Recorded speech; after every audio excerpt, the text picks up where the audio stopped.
மிக முக்கியமான ஒரு தலைவருடைய மறைவு என்பது இருக்கிறது. இது என்னதான் அவர்கள் நீண்ட காலம் வாழ்ந்திருக்கிறார்கள் என்ற ஒரு சிறு ஆறுதல் இருந்தாலும் கூட மிகப்பெரிய ஈடு செய்ய முடியாத ஒரு இழப்பாகும். தந்தை பெரியார் அவர்களுடைய பணி துவக்க காலத்தில் நடந்தபோது திராவிடர் கழகத்தினுடைய ஒரு தொண்டராக அவர் காரைக்குடி பகுதியிலே இருந்து தொடங்கினார். ஈரோட்டிலே பெரியார் அவருடைய குடியரசு அலுவலகத்திலேயே அவருடைய பொது வாழ்க்கை தொடங்கியது.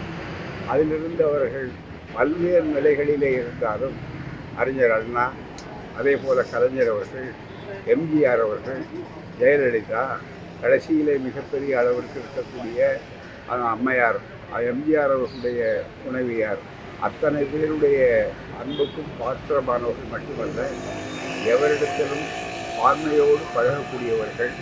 பெரியாருடைய நூற்றாண்டு விழா சிறப்பாக ஓராண்டு எம்ஜிஆர் அரசால் கொண்டாடப்பட்டு பல்வேறு திட்டங்களை செய்தார் என்றால் அதற்கு அடித்தளமாக இருந்து, அதற்கு வழிகாட்டியாக இருந்து எங்களையெல்லாம் கூட அவர்கள் கலந்து ஆலோசித்து பல திட்டங்களை வகுத்த பெருமைக்குரிய திராவிட இயக்கத்தினுடைய சாதனையாளர்களிலே அவர் மிக முக்கியமானவர்.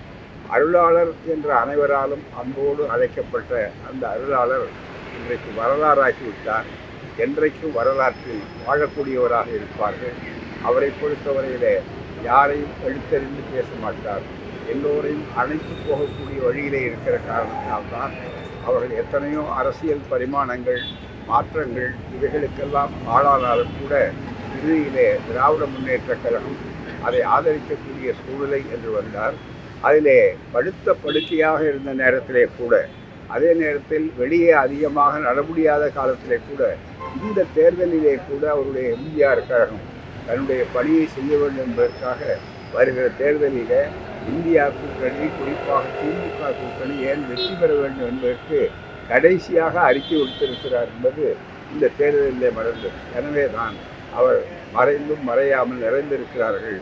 இறுதி நேரத்திலே கூட யாரை அடையாளப்படுத்த வேண்டுமோ நாட்டு மக்களுக்கு அவர்களை அடையாளப்படுத்தி அவர் என்றைக்கும் நம் வரலாறை வாழ்ந்து கொண்டிருக்கிறார். மறக்க முடியாது.